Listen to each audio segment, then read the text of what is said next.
Check this out.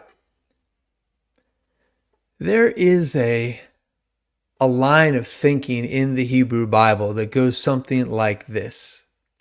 As long as the Israelites remained aligned, in step with the Holy One, blessed be, then no evil would ever befall them. That was actually in last week's Torah portion, Bechuko tithe. As long as Israel did what they were supposed to do, they had God on their side. So when Nebuchadnezzar, the king of Babylon, the Babylonians, 6th century BCE, invaded, destroyed Israel, crushed the ancient temple, took the best and the brightest of the people into Babylonian captivity, that wasn't Nebuchadnezzar. That was Nebuchadnezzar as God's agent punishing Israel for going astray. Now, like I said, it's not necessarily a theology, a way of thinking that I believe is true, because it also makes a victim to be blamed.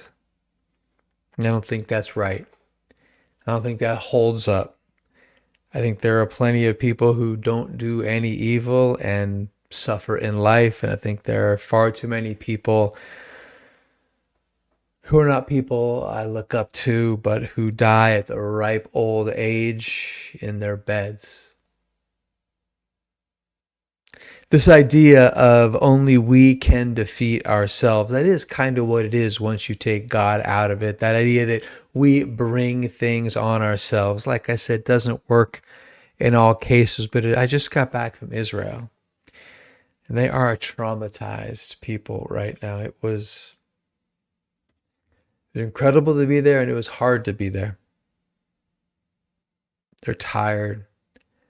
They've been at war for 8 months. Feels like the world is turned against them. And they've lost confidence in their government. It's a hard time. And it's not that fun to be this resilient. I was glad I went. I was honored to bring people. Some people came with us who'd never been to Israel. This was their first time going to Israel in their lives. Some people who came were not born Jewish, but chose Judaism and chose to go to Israel. And kol hakavod, all honor and respect to them. That idea of we bring it on ourselves. I was thinking about it, right? Israel is divided right now. It's a fractured society bound together with nowhere else to go, committed to winning this awful war, but also desperate to bring home its hostages. It's a hard time in Israel. It's a traumatized time in Israel. I'm glad I went, but it was not an easy visit. On one of the days, we went down to the south, to the Gaza envelope. Went back to Kfar Aza, one of the kibbutzim that had been attacked on October 7th, and also visited this time, for the first time, the Nova Music Festival. I don't know if I believe in ghosts, but in that silence and in the breeze rustling through the trees, I heard screams. I heard terrifying screams. Hundreds were massacred. It is the largest single event of sexual violence in recorded history. It was horrific. If you want to get an idea of how many were killed, if we had a commensurate number killed in the U.S., it would be about 300,000. It would be like the cartel came across the border in Texas, killed 300,000 people, and kidnapped every student at Rice University. It would be like that. It's a hard time, but it's life. I don't know if they brought that on themselves. I don't think that's fair, but they were fractured. People were in the streets working their tushes off to save democracy. A far-right government, the farthest right coalition that had ever been in power, was pushing Israel too far to the right. They were vulnerable. It's heartbreaking. At the end of the trip, so one of the things I like to do is I like to bring some packs of cards. And when I need to just take a break, step back, have a state change the energy, I like to open them up. I was so dense and immersed were my days. I was just there. I left Sunday, got there Monday morning, flew home late night Thursday, that I didn't have a chance to process or step back and make space at all. But at the airport, I was sitting on the ground waiting for my plane, and I remembered I had those packs, and I opened up a pack of 1990 Fleer football. Talk about an escape. Just so far from where I was in that moment. Opened up a pack. I always love this design, super duper mass produced. The best card I pulled, I have it up here on the screen right now, 1990 Fleer John Elway. Love that orange crush uniform with the blue helmet and that old D with the Bronco busting through. I went to Elway football camp at Stanford University in probably June or July of 1987 for my senior year. A bunch of us went down. So good. Like 17 years old, football camp, summertime, Stanford, all these pros were there. John Elway, who, dude, he was built like a horse, like thick hips and legs. Man, great quarterback. I remember just watching him toss the ball, and like it just looks different when you're that kind of athlete. Like, you know, genetically we're the same, but the whole thing just lays out much differently. And I escaped just like I did right there. It took me away from the brokenness and let me have just a little respite in the cardboards. Flipping through the pack, the highlight, John Elway, 1990 Fleer. Welcome to the Rated Rabbi Sports Card Podcast, where sports cards and pop culture meet the 1984 All-Star Game. I am your host, Rabbi David Spinrad. Welcome to episode 78. Tell it like it is. I got back Friday, worked all the way through the day, led services that night, had a bat mitzvah the next day. I was a zombie, but got a good night's sleep Saturday night. And on Sunday, man, sometimes this hobby is so cool. I met this guy on Instagram. His IG handle is Todd Van Poppel Investor. And he messaged me. I know he listens to the show sometimes. I knew that his actual name is not Todd Van Poppel. That's a great handle, though. His name is Steve. So Steve reached out to me. We were messaging months and months ago, back and forth. And it turns out, it's such a small world, it turns out that his in-laws live 3 doors down from us in Alexandria. And he was in town with his family visiting his in-laws. And then Sunday afternoon, he came over and just like fast friends, sat in the porch, having a cold beer in the shade, getting to know each other, talking family, talking about life, talking about the world, talking, of course, about sports cards. Steve, if you're listening, I can't wait for you to get that 56 Jackie. You just got to visualize. You just got to see yourself moving towards that 56 Jackie and just feel it. Enjoy that sense of getting closer and closer and looking for that right one and just the right grade, just the right condition, just the right price, and just enjoy that approach, Steve, man. I just know you're going to get it, and I can't wait for you to add it to your PC. After sitting on the porch, we went downstairs. I had some packs lined up for him. I showed Steve the cave, and we opened up a bunch of packs of 1990 sports flicks and 1988 tops. It was so fun sitting there looking at cards, just chopping it up. I pulled a bunch of cards in my packs of players who were in the 84 All-Star game. I'm going to show them to you right now. First one, the AL starter, Dave Steve, 1988 tops. Love it. Second one, you know my guy, baby. I got the 88 Dwight Gooden. Really the hero. I know Carter takes the MVP, but Dwight Gooden is the 1984 All-Star Game. Speaking of, there he is, the kid. I got Gary Carter, the MVP of the All-Star Game. What else did I pull out? Oh, this one is awesome. Coming up soon, the Goose, full on from the stretch, firing from San Diego.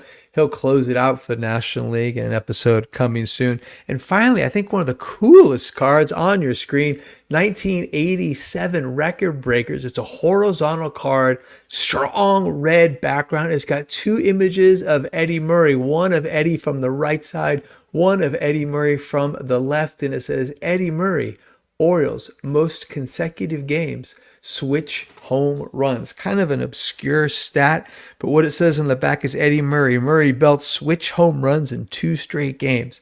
Chicago, Illinois, May 9th, 1987. Orioles, Eddie Murray tonight became the first player in history to slug homers, both lefty and righty, in 2 consecutive games. Oh, this is when they used to keep game-winning RBIs. He had 2 GW RBI in each contest as O's defeated White Sox by scores of 7-6 and 15-6. That's so baller, though, dude. It was back-to-back games, homers from both sides of the plate. I love the double vision. Eddie from the right, Eddie from the left. 87 Record Breakers. The other red one. Great card. Oh, my God. And then finally, not a member of the 84 All-Star team, but 1988, the Hackman, Jeffrey Leonard. Look at the mustache, bat over the head, just getting the tricep and the shoulder stretched out. I love the Hackman, Jeffrey Leonard. You know he was one of the best 80s Giants for sure.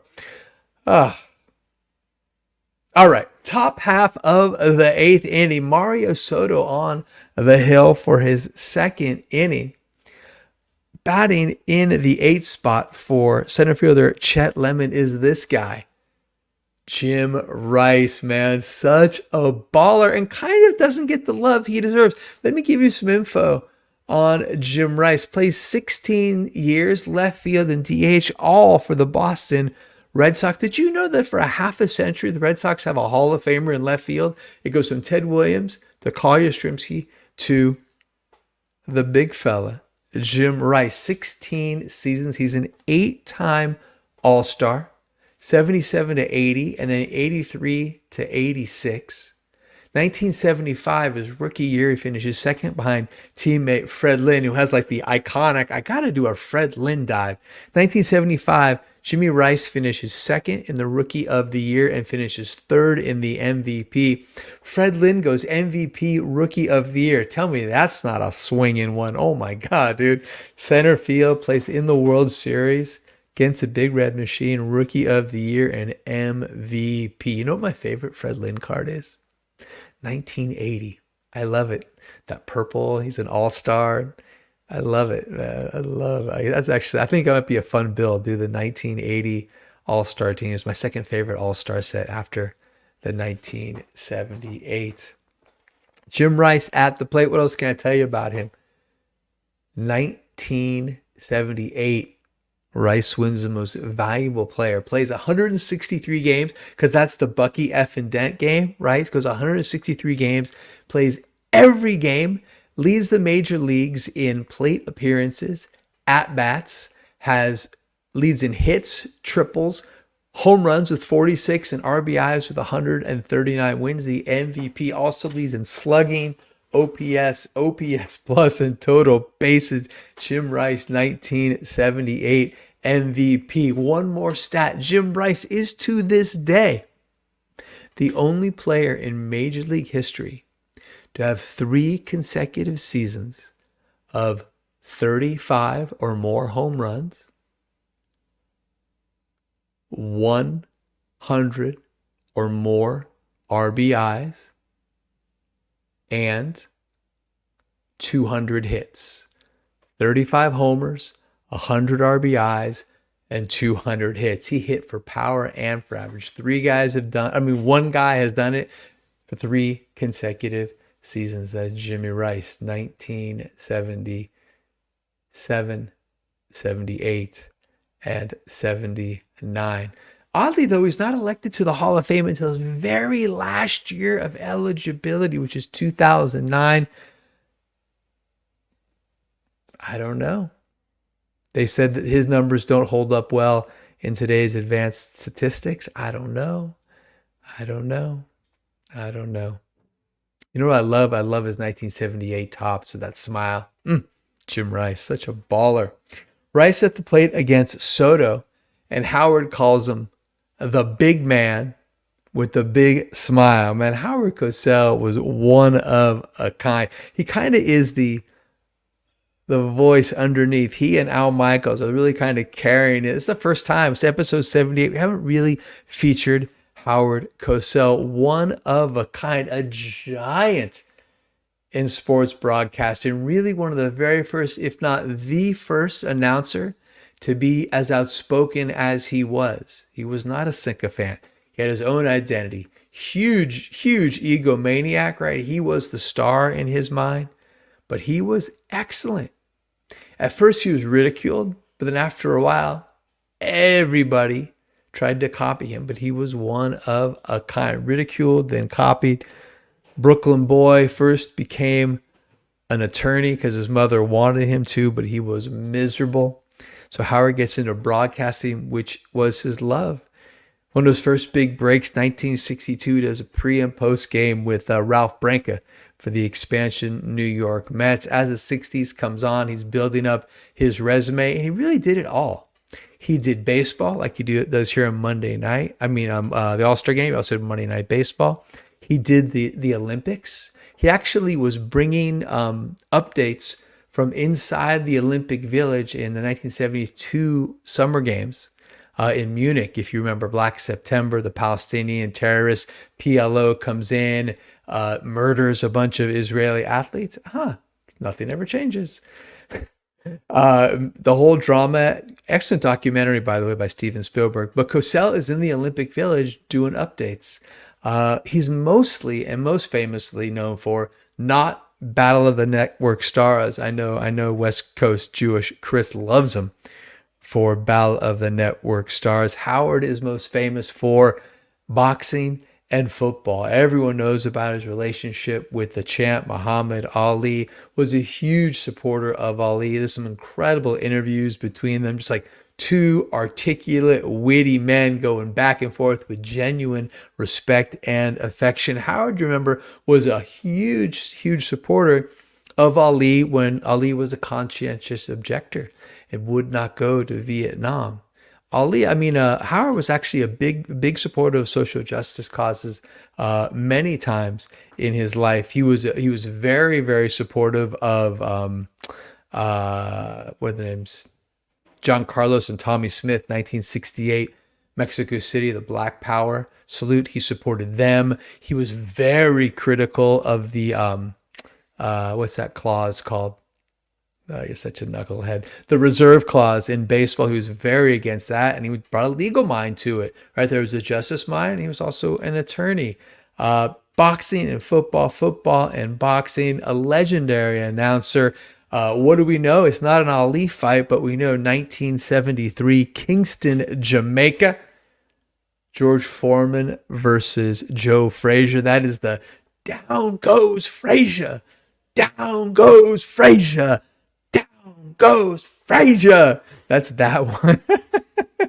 He's calling the fight when Ali wins the heavyweight belt for the third time in 1978. But Howard also was really repulsed by the sleaziness of boxing, by how crooked and how corrupt and how these real like tomato cans would fight guys and just gets pummeled. 1982, mid-fight, Howard has had enough. It is Larry Holmes, the Easton assassin, fighting against Randall Tex Cobb. And Cobb could take a punch. So he's in there and he's fighting, but there's no way he's going to beat Larry Holmes. And about the fifth round, Howard's done. Howard won't even he's like I'm sick of the sleaziness. And he just offers perfunctory commentary the rest of the fight between Holmes and Cobb. And at the end, he says, I'm done.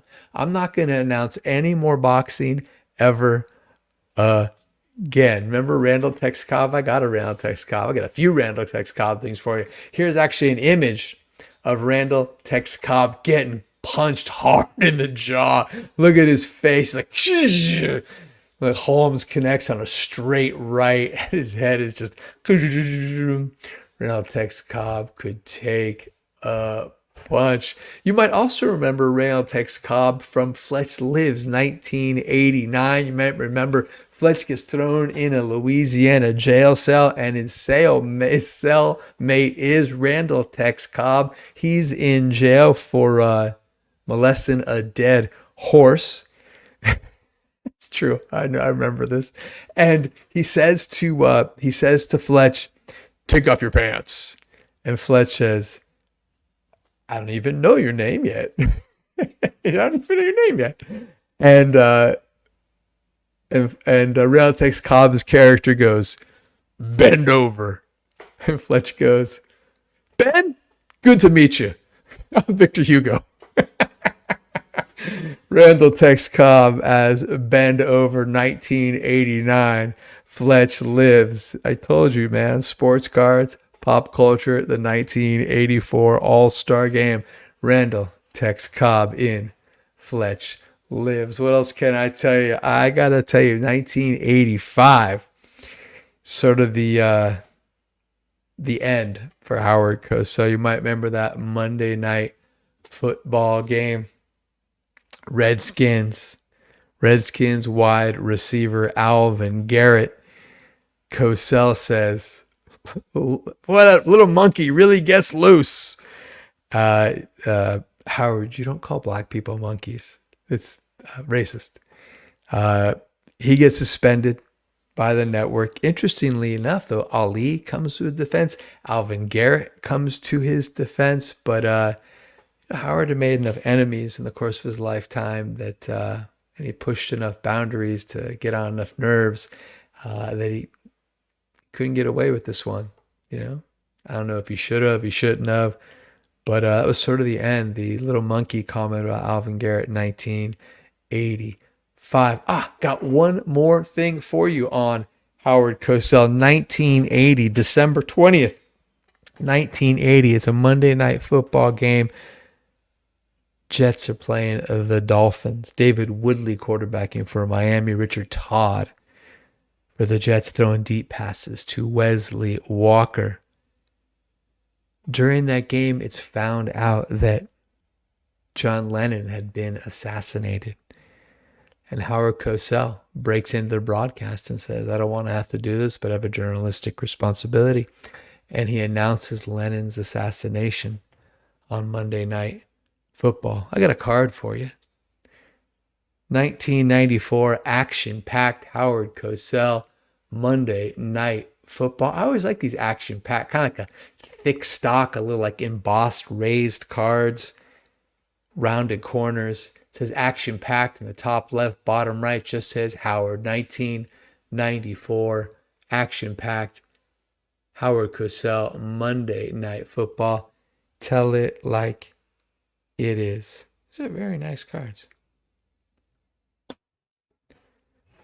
Soto falls behind Rice, 2 balls and no strikes, comes back to even the count at 2-2, and then throws this sick slider on the outside very edge of the plate.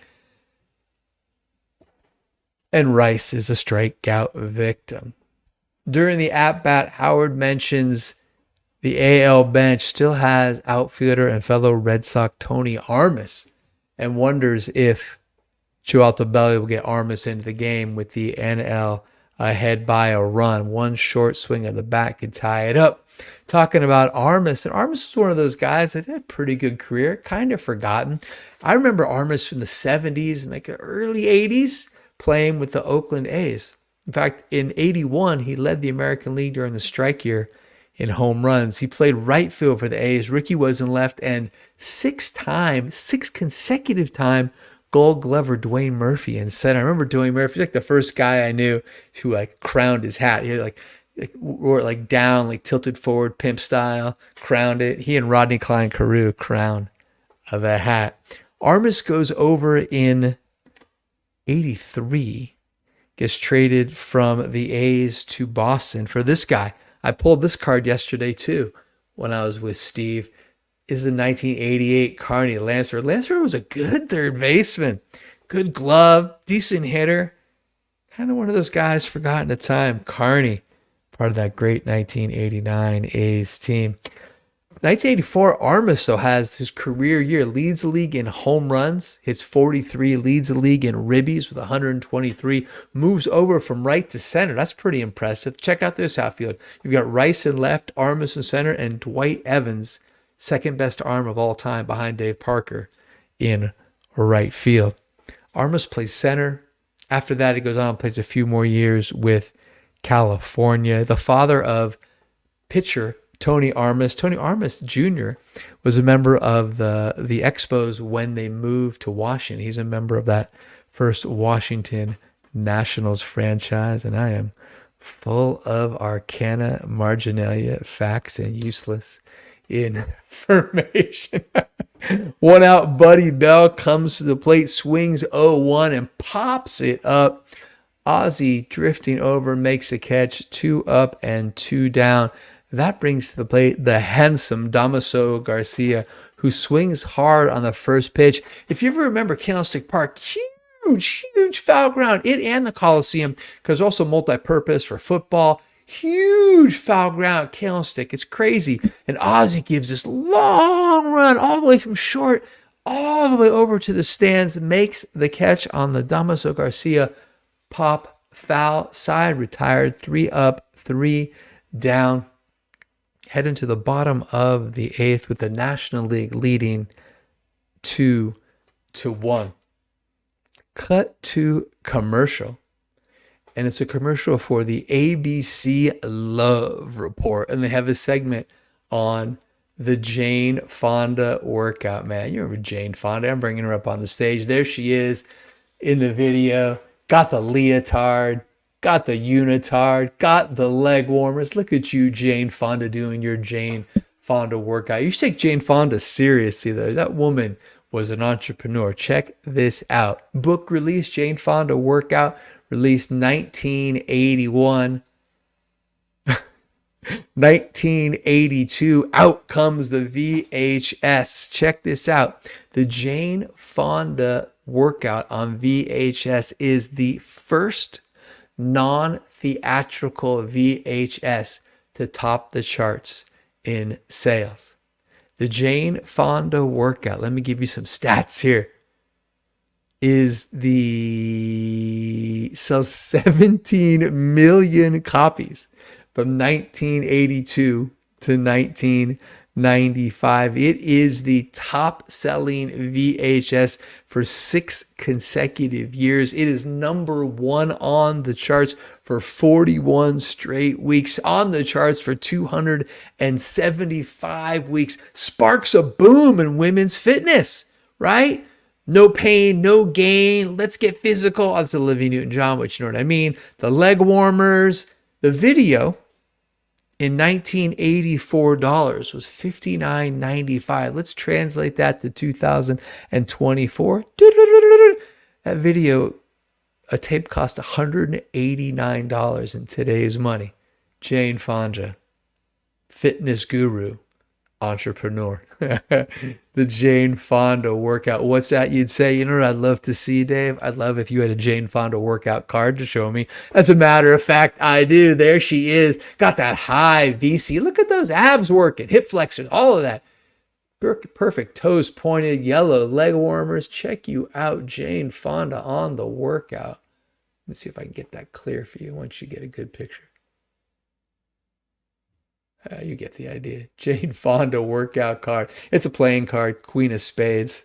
It still counts. A Jane Fonda card in the PC. Next commercial is the commercial for our last commercial for Stroh's. Shows these 3 guys, African-American men, look to be sometime in their 20s, leaning over, mouths wide open, looking out the window of their 4-door sedan, and the first says to the second, "Can you believe it? JT with an $18 million contract?" And the next one, number 2, says, "Sure is a long way from the playground." Every time I hear that, like, you know, like the person who wrote the commercial, like, it's like, I kind of want to say project here, but I want to be so racist. So, you know, they kind of change it from project to playground. Long way from the playground. They get out of the car. They walk out there, JT, professional athlete, because how else, in the stereotypical commercial world, would a black man become a millionaire other than through sports? So there's like little racist things. I'm not trying to get political here, but there's just stuff that we never actually would really have seen. I wouldn't have seen. I knew his commercial backwards and forwards. I still know all the dialogue in this commercial, but I never would have seen just the kind of like the subtle stereotypes that come out, right? So he greets his friends, right? And they're acting like they always act from the neighborhood, and he is acting white.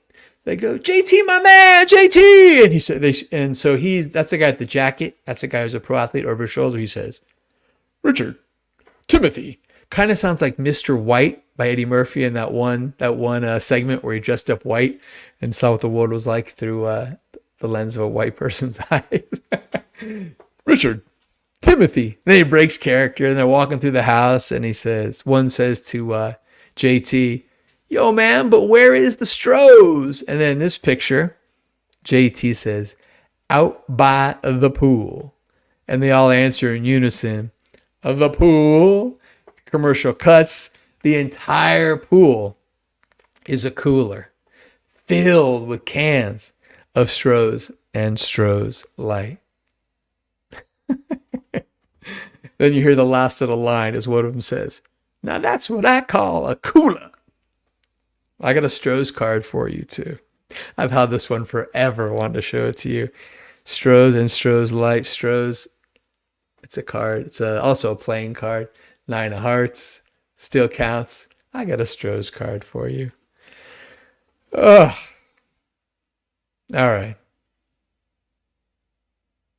Thank you for your feedback on what I might do with that Jerry Rice dilemma. If I should go Jerry Rice PSA 4 with the family story and sell or trade my Jerry Rice rookie PSA 9, or should I sell the 4 and keep the 9? I'm gonna do the right thing for me. The right thing for me is I'm gonna make a move with that Jerry Rice PSA 9 and keep the 4 that was Uncle Matsy's. That's the one that has more meaning. I've started thinking about how I want to do the national. The first thing is I'm gonna let it come to me. There's a few cards I'm interested in, but I'm just going for the experience, just to cruise and see what I see and do what I do, and let it come to me. There's a couple cards I might make a move on, but I never force anything. I love that feeling of going into a card show with upper hand. At the end of the day, I've got money. They have cardboard. At the end of the day, they don't have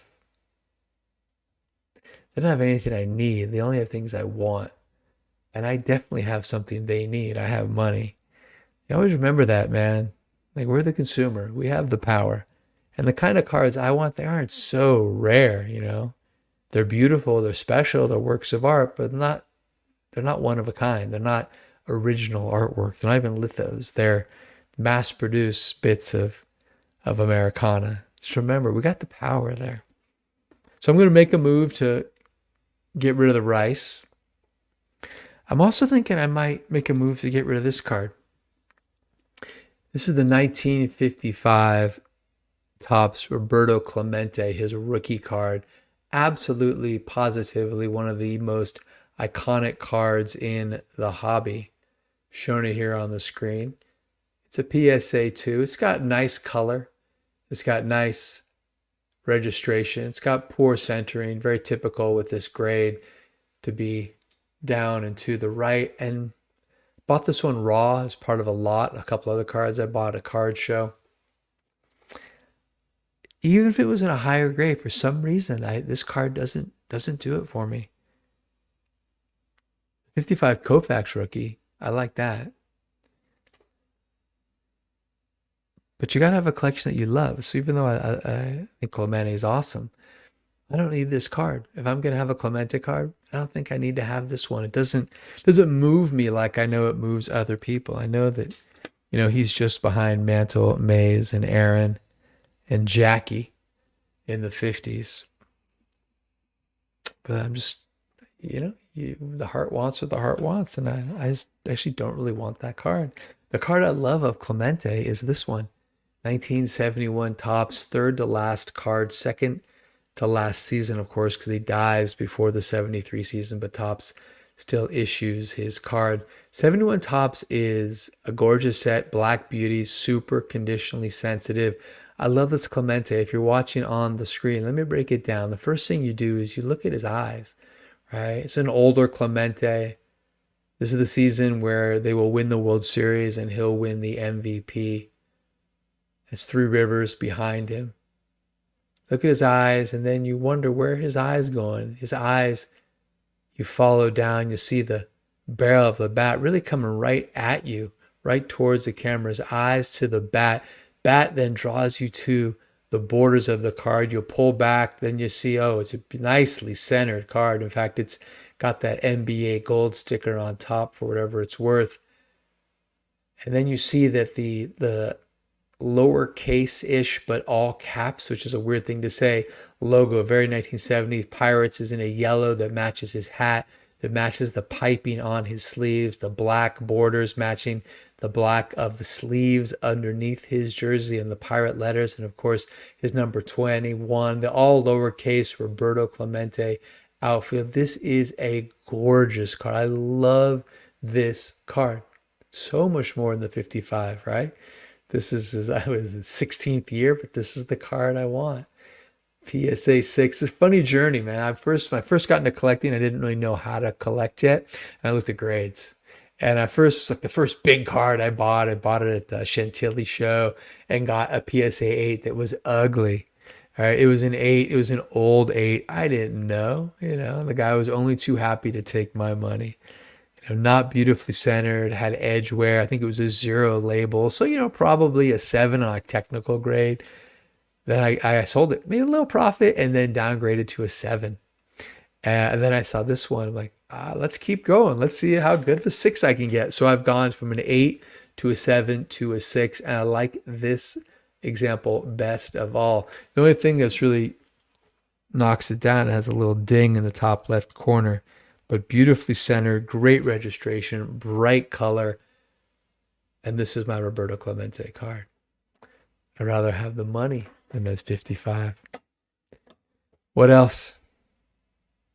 I think that's enough, actually. Not what else. We did a lot tonight.